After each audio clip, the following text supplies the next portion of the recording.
Baik, bismillahirrahmanirrahim. Assalamualaikum warahmatullahi wabarakatuh.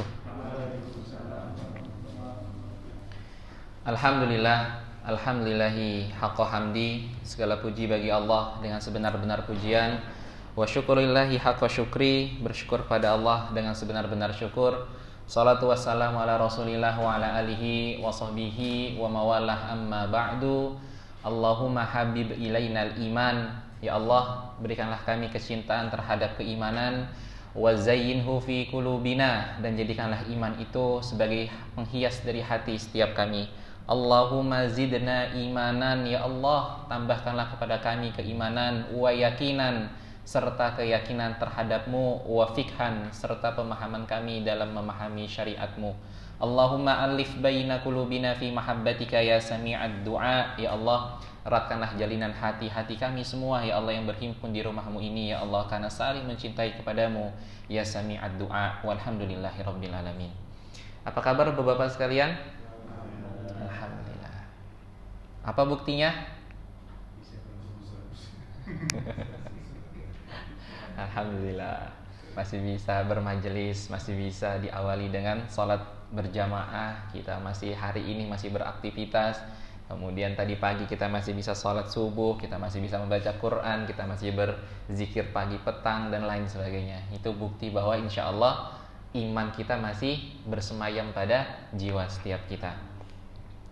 Maka itulah berkaitan dengan tema kita insya Allah pada kesempatan beberapa menit ke depan menjelang sampai dengan Isya, yakni adalah tazkiyatun nafas, yakni adalah kita bagaimana mampu bertahan atau istiqomah pada nilai-nilai kebaikan. Maka kemudian apa sih makna bahwa kita itu menjadi orang-orang yang beruntung dan menjadi orang-orang yang bisa mendapatkan titel orang-orang yang beruntung?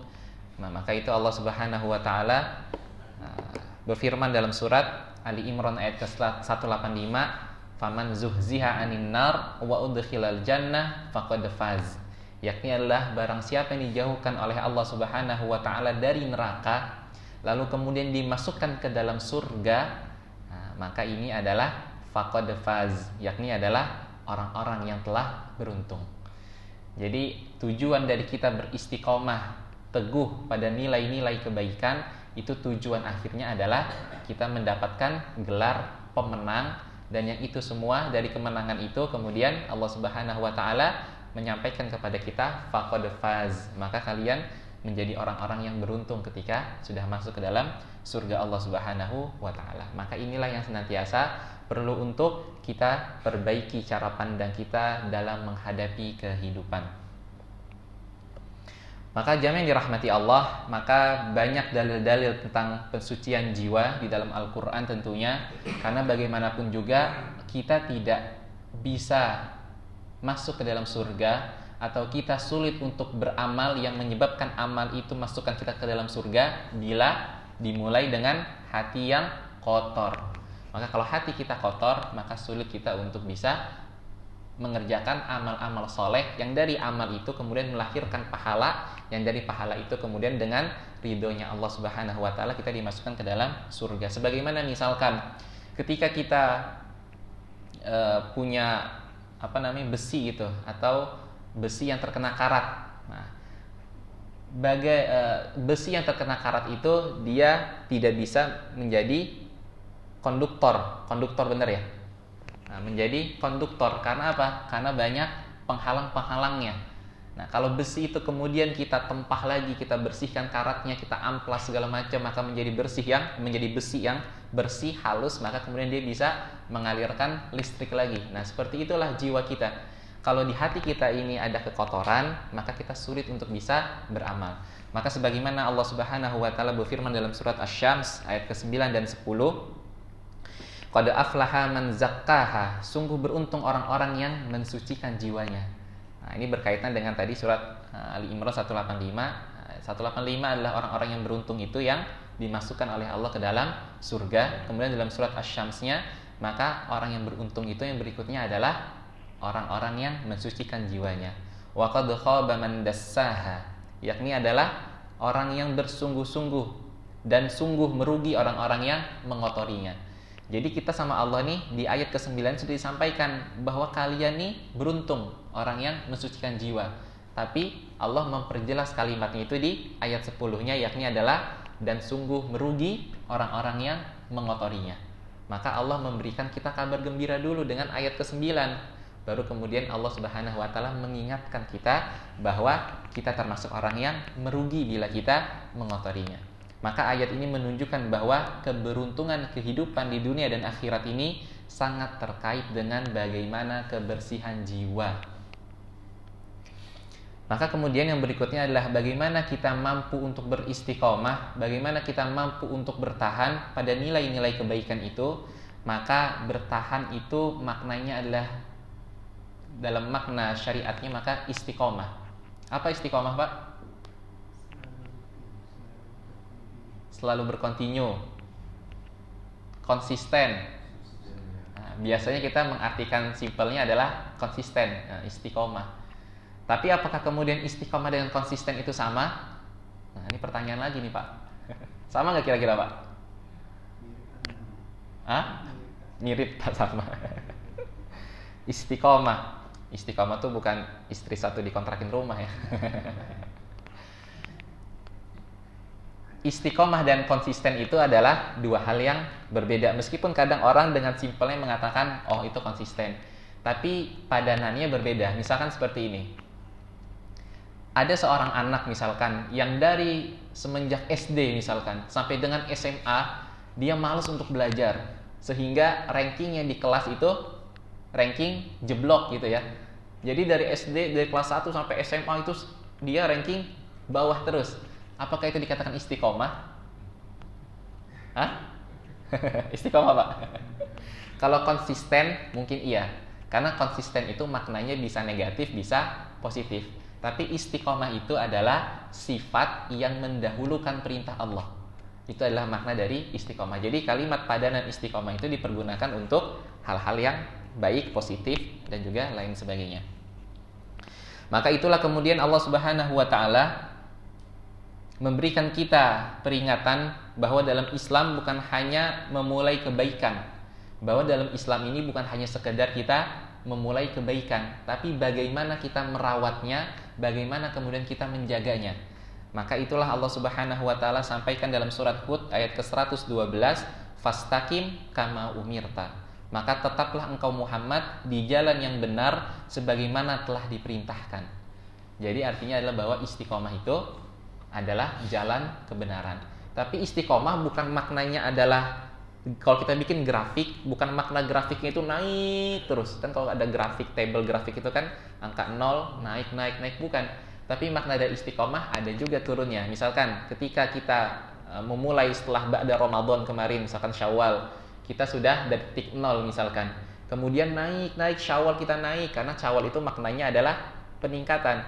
Naik, kemudian setelah selesai Syawal kita ada turunnya. Kemudian nanti naik lagi nih menjelang Lebaran Haji misalkan, naik, kemudian ada turunnya lagi, naik. Nah itu termasuk bagian dari istiqomah. Artinya dia kalau kita tarik garis lurusnya, maka potensinya adalah meningkat. Bukan artinya ketika naik turun sudah selesai, tetapi ada kenaikan, keturunan, naik lagi. Tapi titik-titik ujungnya itu ketika kita tarik garis lurus, dia tetap meningkatkan, tetap menghasilkan peningkatan. Maka itu makna dari istiqomah. Bukan berarti yang konsisten sepanjang hayatnya. Enggak juga, karena kita manusia biasa. Nah kemudian tadi dalam surat Hud ayat ke-112, maka Allah mengatakan fastaqim kama umirta. Maka tetaplah engkau Muhammad teguh di jalan yang benar sebagaimana telah Allah Subhanahu wa taala perintahkan. Dan juga istiqomah itu memang pekerjaan yang berat karena berkaitan dengan hati. Kalau berkaitan dengan fisik ya mungkin mudah saja. Ya buktinya kita bekerja sampai usia pensiun misalkan 60 berapa pensiun? 65. Nah, sekarang kayak naik ya 66 atau 70 lah. 70. Buktinya kita mampu untuk bekerja selama taruhlah kita masa balik 10 tahun, kemudian kita mulai bekerja misalkan usia 20 tahun. Taruhlah misalkan 50 tahun kita full bekerja, kita kuat. Tapi permasalahannya istiqomah itu berkaitan dengan hati. Nah, ini kadang yang berat. Maka Allah Subhanahu wa taala mengetahui bahwa istiqomah itu adalah tantangan yang berat. Tantangan yang tidak semua orang itu mampu untuk melaksanakannya. Maka Allah memberikan 3 kabar gembira kepada orang-orang yang mampu untuk beristiqomah. Dalam surat Fussilat Allah Subhanahu wa taala menyampaikan, Fussilat ayat 30, innalladzina qalu rabbunallah. Nah, maka ketika kita mengatakan Tuhanku adalah Allah, maka pasti semenjak itu ujian itu datang kepada kita, Pak. Baik ujian kehidupan gini. Karena ujian bagi seorang yang beriman itu ada 2. Berbeda dengan orang tidak beriman, orang non-muslim. Orang non-muslim itu jadi defaultnya semua hamba itu mendapatkan ujian dari Allah, yakni adalah ujian kehidupan. Baik dia Islam, Kristen, Hindu, Buddha, seluruhnya pokoknya mendapatkan ujian. Tetapi ujiannya hanya ujian kehidupan saja. Tetapi bagi orang yang beriman, bagi orang muslim, maka Allah Subhanahu wa taala tambahkan ujian yang kedua, yakni adalah ujian keimanan. Lalu kemudian ketika Allah menyampaikan innalladzina qalu rabbunallah, sesungguhnya orang-orang yang berkata Tuhanku adalah Allah, semenjak itu innalladzina qalu rabbunallah tsummastaqamu, kemudian dia beristiqomah, dia berpegang teguh kepada kalimatnya. Kemudian tatanazzalu alaihimul malaikah. Nah, perhatikan, ini adalah kabar gembira yang pertama. Maka Allah Subhanahu wa taala menurunkan malaikatnya. Nah, jadi kita nih Pak, orang-orang yang sudah beristiqomah, orang-orang yang tetap mendirikan sholat dikala kita ngantuk. Ya mungkin kalau kita bekerja malam kemudian lembur sampai rumah jam 12 malam, kemudian sholat subuh. Nah, sholat subuh sebenarnya juga kalau kita tidak beriman, maka kalimat as-sholatu khairum minan naum artinya apa Pak? Sholat lebih baik daripada tidur. Maka kadang terdengar di telinga kita, tak sholat tak naun-naun gitu. Itu kalau iman kita masih lemah. Nah, tetapi kalau iman kita kuat, maka bahkan sebelum azan kita telah bangun untuk sholat tahajud, untuk kemudian kita berzikir, membaca Al-Quran. Ini adalah bagian dari bagaimana kemudian kita beriman, beristiqomah di atas amal-amal kita. Innalladzina qalu rabbunallahu tsumastaqamu tatanazzalu alaihimul malaika alla takhafu wa la tahzanu. Kemudian para malaikat itu menyampaikan kabar gembira. Para malaikat menyampaikan kabar gembira kepada kita. Apa kabar gembiranya? Yakni adalah alla takhafu wa la tahzanu. Maka jangan kalian takut dan jangan kalian bersedih hati. Wa abshiru bil jannati allati kuntum tu'adun, dan bergembiralah dengan memperoleh surga yang telah dijanjikan kepadamu. Jadi Bapak-bapak yang dirahmati Allah, ayat ini menjelaskan bahwa orang-orang yang beristiqomah di atas ujian, beristiqomah di atas tantangan, beristiqomah di atas pendidikan kita sebagai seorang ayah, beristiqomah dalam mencari nafkah, beristiqomah dalam berjihad menuntut ilmu, mencari nafkah, kemudian bersosial masyarakat, semuanya kita berjihad, semuanya kita mencari ridho Allah, maka beristiqomahlah, maka mendapatkan yang pertama tadi ketenangan, yang kedua Allah turunkan malaikat, dan yang ketiga adalah Allah berikan kabar gembira kepada kita berupa syurga. Jadi ini adalah ketika Allah memerintahkan kita untuk beristiqomah, maka Allah juga pasti memberikan balasannya. Dan inilah janji Allah, berbeda dengan janji makhluknya. Kalau Khalik sudah berjanji, maka berbeda dengan makhluk. Kalau kita mungkin berjanji, ya kadang masih suka meleset-meleset dikit. Tapi kalau sudah Khalik yang berjanji, maka itu pasti di atas 100% kebenarannya gitu. Maka ini adalah salah satu perintah dari Allah Subhanahu wa taala.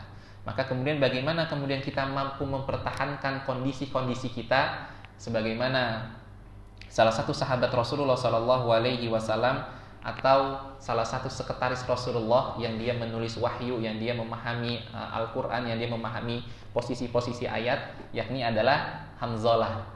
Beliau ada salah satu sekretaris Rasulullah. Lalu kemudian diselesai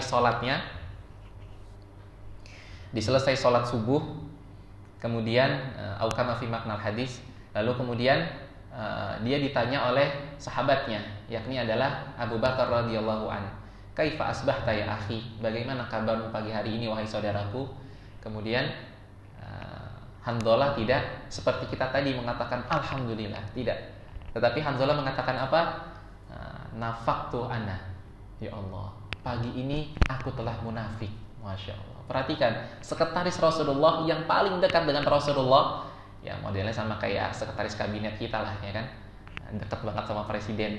Artinya adalah yang dia mengetahui bagaimana strategi, yang dia mengetahui bagaimana hadis, yang dia bagaimana mengetahui ayat nuzul asbabun nuzul dan lain sebagainya. Tapi ketika ditanya bagaimana kabarnya, nafaqtu ana, aku telah munafik. Lalu kemudian Abu Bakar kaget. Lah, bagaimana wahai saudaraku, engkau menjadi orang yang munafik? Lalu kemudian Hanzalah mengatakan, wahai Abu Bakar, bagaimana aku tidak menjadi orang yang munafik?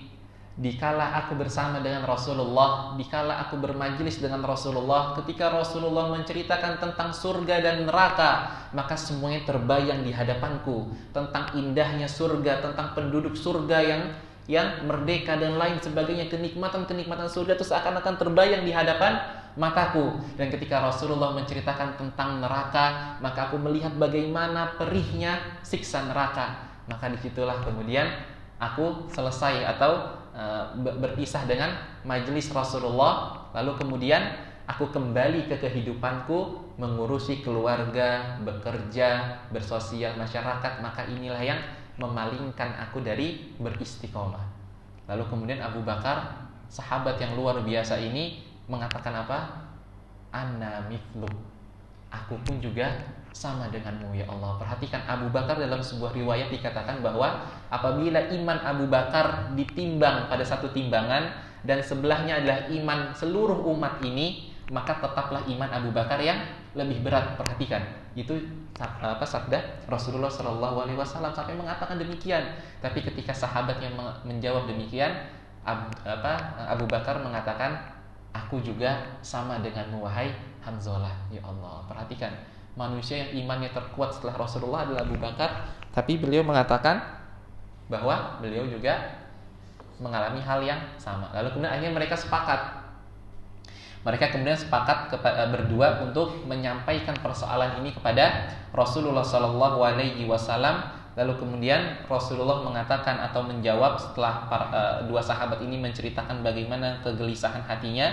Maka Rasulullah mengatakan, jika kalian selalu berada dalam keadaan seperti bersama saya, jadi seakan-akan kita membuat kondisi keseharian kita itu tetap dekat bersama Rasulullah. Kemudian para malaikat akan menjabat tangan kalian di majelis-majelis kalian, di jalan-jalan kalian, dan di tempat tidur kalian. Akan tetapi, wahai Hanzalah, ada saatnya begini dan begini. Maknanya apa? Artinya ada saatnya imanmu memang meningkat, ada memang saatnya di mana imanmu menurun. Karena itulah al-imanu yazidu wa yanqus. Artinya adalah yang penting kita bisa berkonsisten, bisa beristiqomah untuk ketika kita jauh atau kita turunnya terlalu rendah, maka posisikan diri kita seakan-akan berada pada majelis-majelis ilmu. Maka kalau kita sedang merasa futur, kita sedang merasa lemah, maka hadirilah majelis-majelis ilmu, membaca Al-Quran, berzikir, berinfak, sedekah dan lain sebagainya. Karena itu sarana dari meningkatkan keimanan kita. Karena memang sesungguhnya manusia itu tidak selama-lamanya ya duduk dalam majelis terus. Kalau dia duduk dalam majelis terus, artinya zolim nanti kalau dia punya keluarga tidak diberikan nafkah.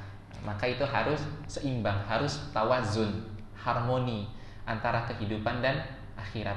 Maka itulah ada sebuah hadis tentang dua sahabat Rasul, yakni adalah Salman Al-Farisi dan Abu Darda. Dan hadis ini juga salah satunya sahih yang diriwayatkan oleh Imam Bukhari.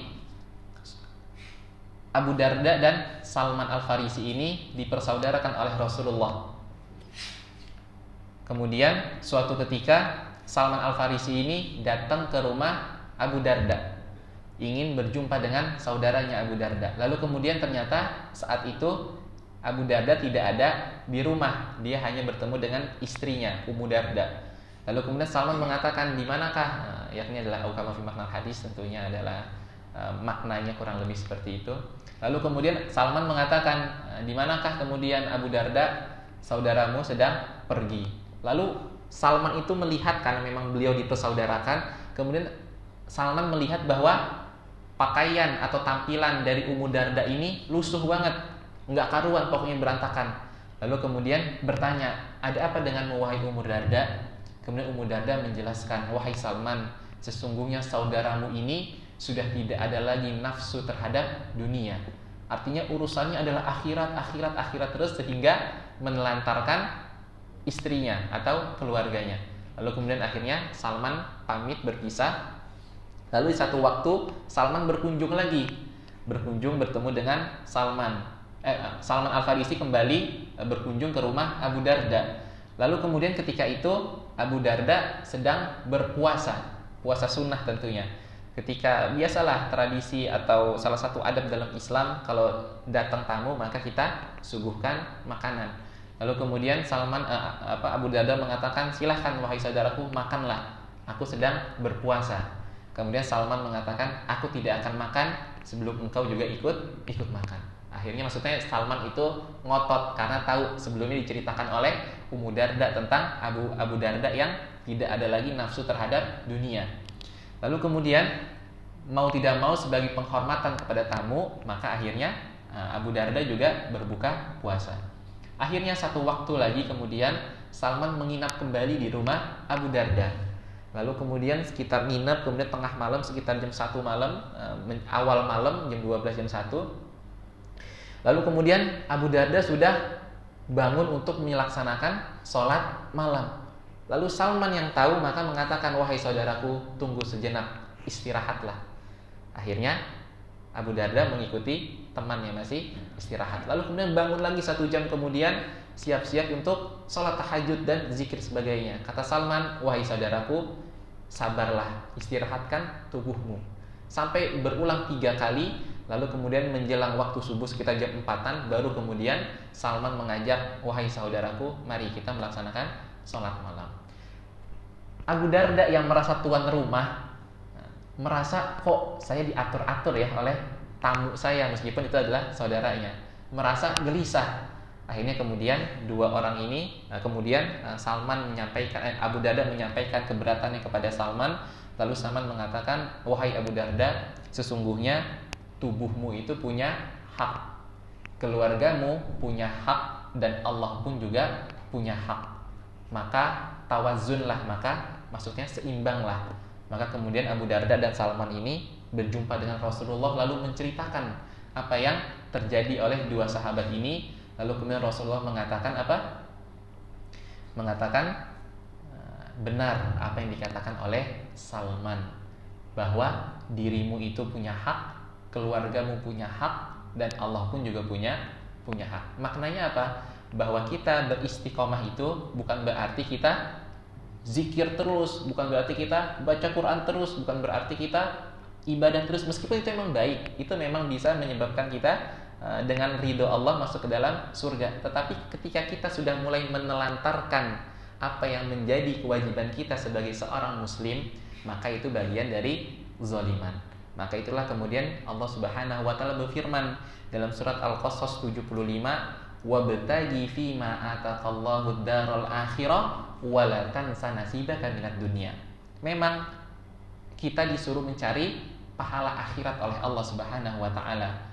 Wabtaghi fima ataqallahu ad-daral akhirah wa la tansa nasibaka minad dunya. Tapi juga jangan lupakan pahala negeri dunia, karena kita hidup di dunia. Kita hidup di dunia itu mencari amal untuk dibawa ke kampung halaman.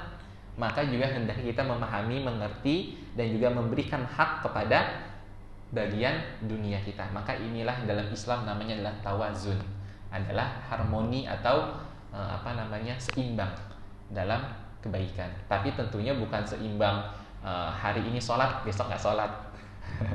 Sekarang apa? Ahad sholat di masjid, besok Senin nggak sholat di masjid, Selasa sholat di masjid, Rabunya nggak sholat di masjid. Nah, itu bukan seimbang, itu namanya apa? Error itu. Salah pikir itu namanya. Nah, jamaah yang dirahmati Allah, Nah, kemudian inilah kita memahami bahwa ternyata beristiqomah itu maknanya bukan hanya sekedar grafiknya naik, tapi bagaimana kemudian kita mampu untuk mengkondisikan jiwa kita, mengkondisikan kehidupan kita ini tentang keseimbangan. Maka kemudian ada seorang sahabat Badui yang mengatakan, "Ya Rasulullah, sampaikanlah atau berikanlah aku sebuah nasihat yang dengan nasihat itu aku tidak akan bertanya kepada selainmu." Kemudian Rasulullah mengatakan, "Qul amantu billah tsumma istaqim." Maka berimanlah kepada Allah, kemudian beristiqomahlah. Nah, jemaah yang dirahmati Allah, maka hadis yang sangat singkat ini, maka salah satu ciri Rasulullah itu adalah memudahkan. Jadi kalau nanti kita ada orang yang meminta nasihat, kita ngomongnya jangan panjang-panjang, Pak. Kadang nanti masuk kuping kanan, keluar kuping teman. Ya, kalau keluar kuping kiri masih oke lah, masih ada nyangkut-nyangkutnya. Tapi kalau keluar dari kuping teman, itu malah nggak nyangkut kan. Maka Rasulullah itu banyak hadis-hadis Rasulullah itu yang sifatnya ringkas-ringkas, pendek-pendek, tapi bermakna luar biasa. Kayak gini kan tadi misalkan qul amantu billah tsumma istaqim, berimanlah kepada Allah, kemudian beristiqomahlah. Tahabbu, salinglah kalian memberi hadiah, maka sekalian akan saling mencintai. Itulah hadis-hadis singkat, nasihat-nasihat Rasulullah, tapi itu mengena kepada kita. Maka salah satu ciri dalam memberikan nasihat bagi kita sebagai seorang guru atau sebagai kepala keluarga, apalagi kalau anak-anak Gen Z ini kan mereka nggak bisa panjang-panjang kan. Maunya pokoknya yang short aja. Kalau ucapan kita bisa dibikin video singkat, ya mendingan kita nonton video singkat kan gitu. Maka hadis ini ringkas tetapi memiliki prinsip yang kuat dalam keberlanjutan amal, yakni adalah iman itu harus dibuktikan dengan konsistensi amal. Maka begitulah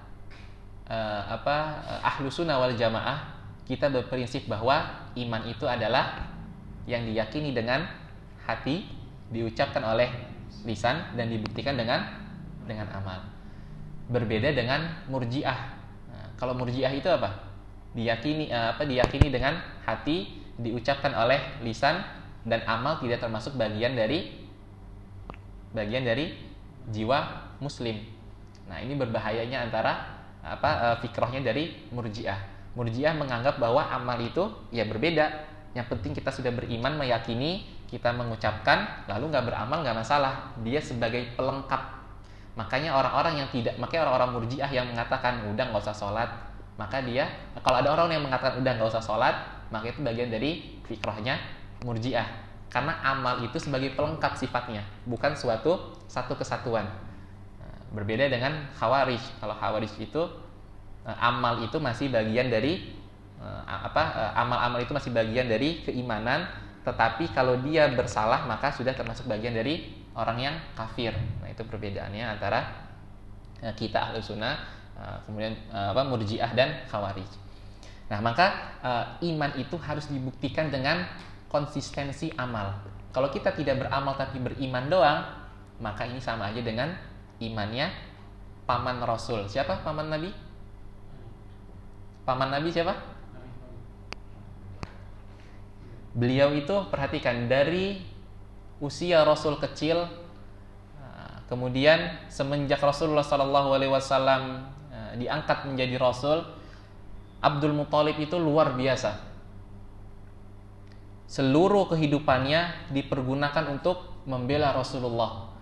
Hari-harinya dipergunakan untuk mendukung Rasulullah, mensupport Rasulullah dalam dakwahnya, menjadi tameng hidupnya Rasulullah SAW. Tapi di penghujung hayatnya, ketika Rasulullah mendatanginya ketika sakit, "Wahai paman, masuklah ke dalam Islam." Maka kemudian di situ ada Abu Jahal yang mengatakan, "Ya Muhammad, apakah engkau ingin mengeluarkan pamanmu dari agama nenek moyangnya?" Maka kemudian sampai dengan akhir hayatnya Abdul Muthalib tidak beriman. Artinya apa? Bahwa bila iman tidak dibuktikan dengan amal, maka nanti seperti Abdul Muthalib. Abdul Muthalib itu bahkan dia membuat syair yang mengatakan bahwa agama yang dibawa oleh Muhammad adalah agama yang benar, adalah agama yang lurus, tetapi ia tidak bersyahadat kepada Allah Subhanahu wa ta'ala. Maka maknanya adalah sama aja bohong. Kalau kita hanya sekedar, iya aku yakin Allah Tuhanku, Rasulullah adalah nabiku, tapi kita nggak mau sholat, kita nggak mau zakat, kita nggak mau puasa, kita nggak mau birrul walidain, kita nggak mau infak sedekah, itu adalah sama aja bohong. Maka iman itu harus dibuktikan dengan konsistensi amal. Lalu kemudian Bapak Ibu jamaah yang dirahmati Allah, kemudian berikutnya adalah bagaimana kita untuk mempertahankan, bagaimana kemudian kita membangun komitmen kita dalam amal-amal soleh. Maka minimal ada 5 poin yang bisa kita lakukan. Yang pertama adalah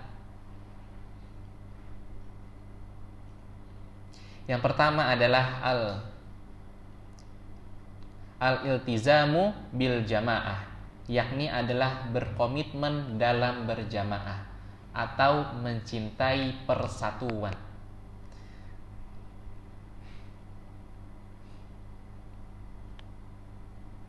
Nah, kalau kita perhatikan seluruh amal-amal yang Allah Subhanahu wa taala, seluruh amal-amal yang dilakukan oleh hamba-hamba Allah, maka itu bukan hanya sekedar hubungan vertikal, bukan hanya sekedar hubungan hablum minallah, manusia dengan Tuhannya, tetapi seluruh amal-amal yang kita lakukan itu ada kaitannya dengan hubungan horizontal, yakni adalah hablum minan nas.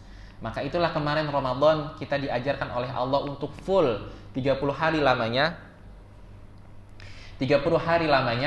untuk mencintai persatuan, untuk membangun ukhuwah, untuk mencintai kebersamaan. Mulai dari kita buka puasa, baik bersama teman-teman kita, baik bersama keluarga kita, baik bersama lingkungan masyarakat, kemudian kita sahur bersama, sholat jamaah bersama, bahkan sholat sunnahnya saja kita berjamaah. Kemudian sholat Idul Fitri, kemudian kita berzakat, itu bagian dari wujud dari kebersamaan kita, mencintai persatuan, mencintai kesatuan.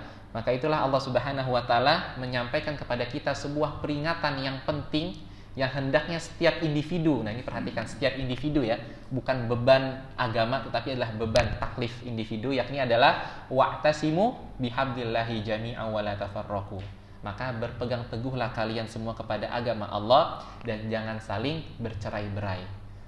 Nah, kadang mungkin terhadap kebijakan yang sifatnya menguntungkan, mungkin kita bisa bersatu.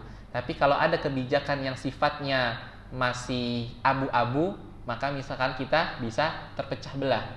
Misalkan saja dalam satu kasus yang masih hangat adalah Amerika dan Israel yang kemudian melawan Iran. Nah, perhatikan, dalam konteks ini saja, khususnya kaum muslimin di Indonesia terpecah menjadi 3 kelompok. Antara yang mendukung Amerika dan Israel, kemudian antara yang mendukung Iran, sama yang mengatakan udah biarin aja mereka saling berantem. Kita kan diuntungkan, mereka disibukkan dengan saling berantem berdua karena Iran bukan Islam gitu. Nah, dalam worldview ini saja, dalam tasawur, dalam memandang peperangan global ini aja, khususnya orang Indonesia terbagi menjadi 3 kelompok. Meskipun sebagian ulama Ahlus Sunnah wal Jamaah mengatakan bahwa Syiah itu masih bagian dari Islam, tetapi memang ada kesesatan di akidahnya. Nah, ini berbeda nih antara kafir dan sesat dalam akidah. Nah, Iran itu jumhur ulama masih mengatakan ia Islam, tetapi ada kesesatan dalam akidahnya. Berbeda dengan orang kafir. Apa makna kafir? Kafir adalah orang yang tidak menerima Islam, tidak menerima kebenaran. Berbeda dengan Islam tapi sesat. Nah, kayak Khawarij, dia ada permasalahan pada akidahnya, sesat dan lain sebagainya. Maka menurut jumhur ulama Ahlus Sunnah wal Jamaah bahwa Syiah itu masih bagian dari Islam, tetapi ada kesesatan dalam akidahnya. Nah, dalam memandang ini saja kita terpecah menjadi 3 kelompok. Nah, kemudian bagaimana kemudian kita bisa berjamaah, bagaimana kemudian kita bisa bersatu? Itu dimulai dari bagaimana kemudian kita berkomitmen dalam berukhuwah. Perhatikan, kemarin selama Ramadan sampai dengan 10 hari Syawal, 40 hari lamanya, satu masjid Al-Aqsa di atas muka bumi ini, yakni Al-Aqsa, ditutup oleh Zionis. Perhatikan, berapa jumlah kaum muslimin saat ini, Pak? Di dunia? Kurang lebih data terakhir 2024 atau 2025 itu sekitar 1,9, mungkin sekarang sudah 2 miliar. Kita bulatkanlah 2 miliar.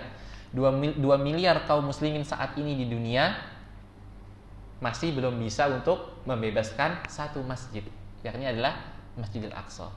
Lalu kemudian bagaimana caranya? Maka sesungguhnya dunia saat ini tidak membutuhkan jumlah umat muslim yang banyak. Jadi dunia saat ini tidak membutuhkan jumlah umat muslim yang banyak, tetapi dunia saat ini membutuhkan umat muslim yang hidup. Dan bagaimana cara menghidupkan kaum muslimin? Salah satunya dengan mencintai kebersamaan, dengan merajut ukhuwah, dengan mencintai keberjamaah. Maka kalau kita sudah kemudian mampu memperbaiki kondisi hati kita dalam mencintai sesama, dalam berjamaah, maka insya Allah itu adalah tanda-tanda dari kebangkitan kaum muslimin. Maka poin yang pertama adalah bagaimana agar kita tetap mampu bertahan pada nilai-nilai kebaikan, yakni adalah berkomitmen dalam berjamaah. Kemudian yang kedua adalah ittiba'ul sunnah, yakni adalah mengikuti atau berittiba kepada sunnah Rasulullah SAW. Sebagaimana kemudian Allah Subhanahu wa taala berfirman dalam surat Ali Imran ayat ke-31, "Qul in kuntum tuhibbunallaha fattabi'uni yuhibbukumullah wa yaghfir lakum dzunubakum." Katakanlah wahai Muhammad, jika kamu mencintai Allah, ikutilah aku, niscaya Allah akan mencintaimu dan mengampuni dosa-dosamu. Maka ayat ini bukan hanya sekedar sebuah perintah untuk menuju cinta kepada Allah, tetapi juga ayat ini sebagai sebuah pengingat kepada kita bahwa barang siapa yang ingin diampuni oleh Allah dosa-dosa kita, maka hendaknya kita mengikuti Rasulullah Sallallahu Alaihi Wasallam. Jika kamu mencintai Allah, yuhibbukumullah wa yaghfir lakum dzunubakum, maka ikutilah aku, niscaya Allah akan mencintaimu dan mengampuni dosa-dosamu. Jadi barang siapa yang ingin diampuni dosa-dosa kita, maka hendaknya kita berittiba kepada Rasulullah Sallallahu Alaihi Wasallam. Maka kemarin selama Ramadan, Syawal kita masih konsisten tuh, masih istiqomah. Mungkin masih melanjutkan ibadah sunnah, puasa 6 hari di Syawal.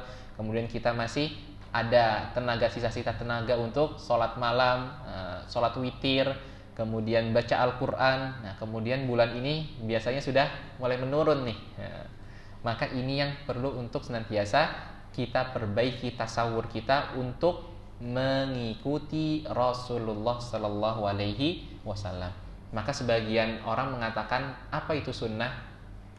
Apa sunnah, Pak?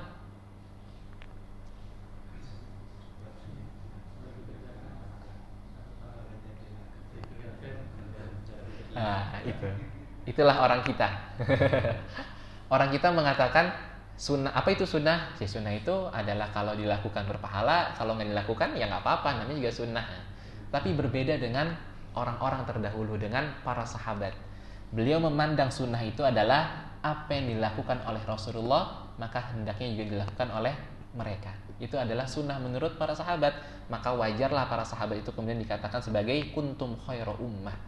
Umat yang terbaik adalah mereka-mereka yang memaksimalkan ibadahnya. Jadi mulai sekarang nih jangan ada pikiran kita, itu cuma sunnah doang, kalau saya lakukan saya dapat pahala, kalau enggak ya sudah nggak apa-apa, jangan. Tapi adalah ini bagian dari aku mencintai Rasulullah. Ini bagian dari aku ingin diampuni oleh Allah Subhanahu wa taala. Maka kita harus merubah perspektif kita. Karena dalam hidup ini berpengaruh terhadap apa yang kita yakini dengan hati dan apa yang kita pikirkan. Kalau kita memikirkan hal-hal itu meremehkan amal-amal, maka kita juga tidak bisa beramal. Tapi kalau kita menganggap bahwa amal itu adalah sesuatu hal yang memasukkan kita ke dalam surga, maka kita akan melakukan amal-amal itu meskipun berat, meskipun banyak tantangannya, meskipun banyak ujiannya. Maka ini poin yang kedua, yakni adalah ittiba kepada sunnah Rasulullah Sallallahu Alaihi Wasallam.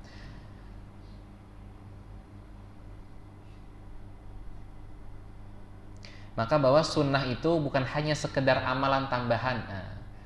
Maka seperti misalkan sholat ba'diyah qobliyah, kita mengatakan sholat qobliyah ba'diyah kan cuman tambahan melengkapi sholat wajib. Nah, perhatikan Bapak-Bapak yang dirahmati Allah, tentang bagaimana Allah Subhanahu wa Ta'ala memberikan pahala yang besar kepada ibadah sunnah. Ada sebuah hadis yang mengatakan bahwa barang siapa yang menjaga sholat qobliyah ba'diyah 10 atau dalam riwayat lain 12 rakaat, hanya perbedaan di sunnah zuhurnya, ada yang 2, ada yang 4, maka Allah bangunkan rumah di dalam surga. Atau ada hadis lain yang mengatakan bahwa barang siapa yang sholat sunnah rakaataini 2 rakaat sebelum fajar, maka ia mendapatkan dunia dan seisinya. Perhatikan, Rasulullah Shallallahu Alaihi Wasallam baru mention tentang ibadah sunnah. Ibadah sunnah saja sudah mendapatkan dunia dan seisinya. Ibadah sunnah saja sudah mendapatkan rumah di surga. Ini baru ibadah sunnah. Bagaimana kemudian ibadah-ibadah wajibnya?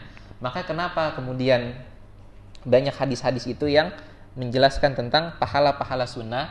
Karena agar kita tidak menyepelekan sunnah, agar kita tidak memandang sebelah mata bahwa itu hanya sunnah biasa. Ini menandakan supaya kita itu bersemangat untuk yang sunnah saja, pahalanya seperti ini loh. Ya, misalkan kayak kita magang lah, misalkan anak-anak kita magang, kan kadang magang itu ada yang dapat gaji, ada yang enggak. Kemudian ketika awal, oke, kamu magang di sini 3 bulan ya, ada gajinya. Nah, kita semangat kan? Berbeda dengan magang di sini tapi nggak dapat gaji ya. Nah, itu rasa pasti berbeda. Nah, itu magang itu kan bukan merupakan pasti diterima kan? Istilahnya hanya ya kayak sunnah gitu aja lah, kayak yang nanti 3 bulan selesai, kemudian perusahaan itu akan mencari karyawan lain. Seperti itu contohnya. Ketika kita magang dapat duit aja, itu kita senang luar biasa, menaikkan semangat kita. Nah, itulah bagian dari kenapa kemudian dalam Islam ini banyak ibadah-ibadah sunnah itu yang diapresiasi setinggi-tingginya, agar kita bersemangat dalam mengerjakan ibadah-ibadah itu. Maka sunnah itu bukan hanya sekedar amalan tambahan, tapi adalah penjaga agar hati kita tetap lurus kepada Allah Subhanahu wa Ta'ala. Itu yang poin kedua. Isya jam berapa, Pak? 19?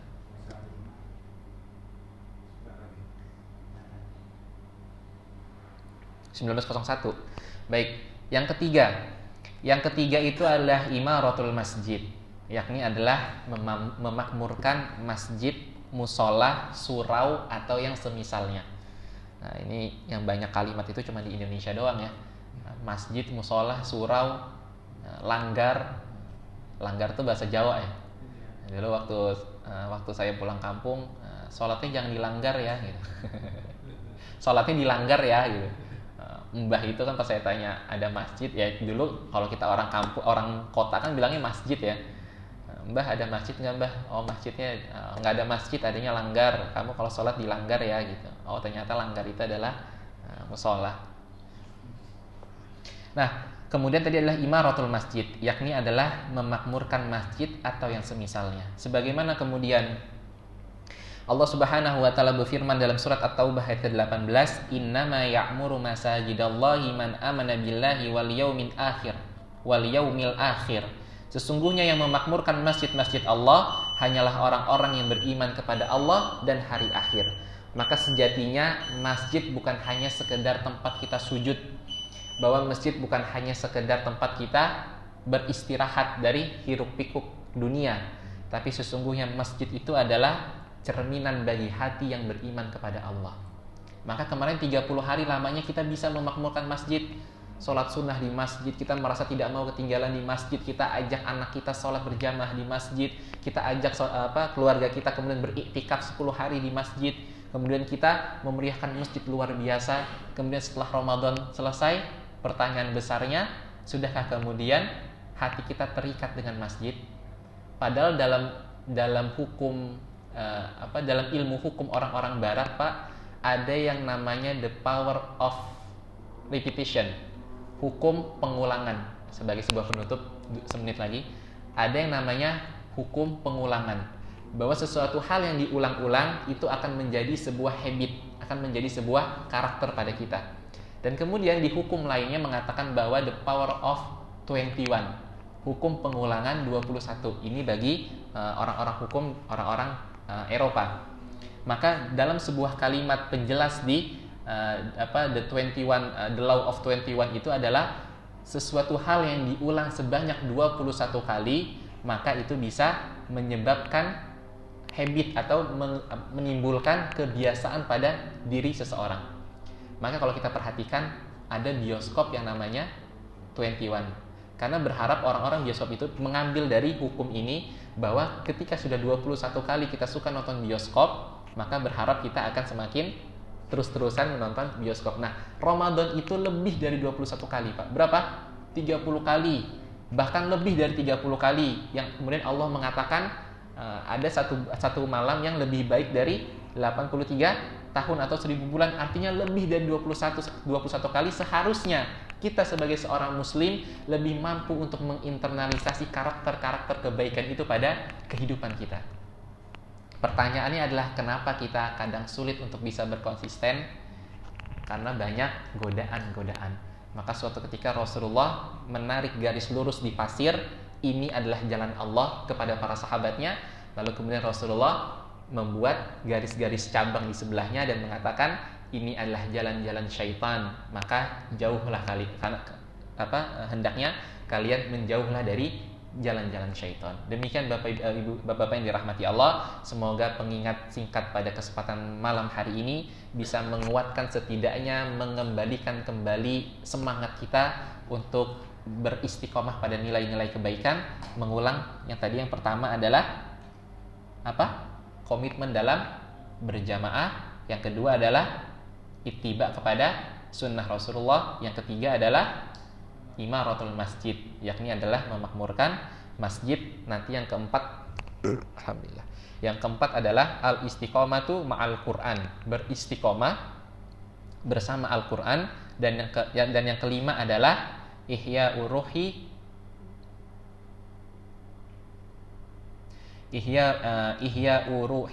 nadilah nidhali, menghidupkan ruh perjuangan. Ini adalah 5 poin tentang bagaimana kemudian kita bisa beristiqomah dalam nilai-nilai kebaikan. Demikian jamaah yang dirahmati Allah, pengingat yang amat singkat ini semoga bermanfaat. Assalamualaikum warahmatullahi wabarakatuh.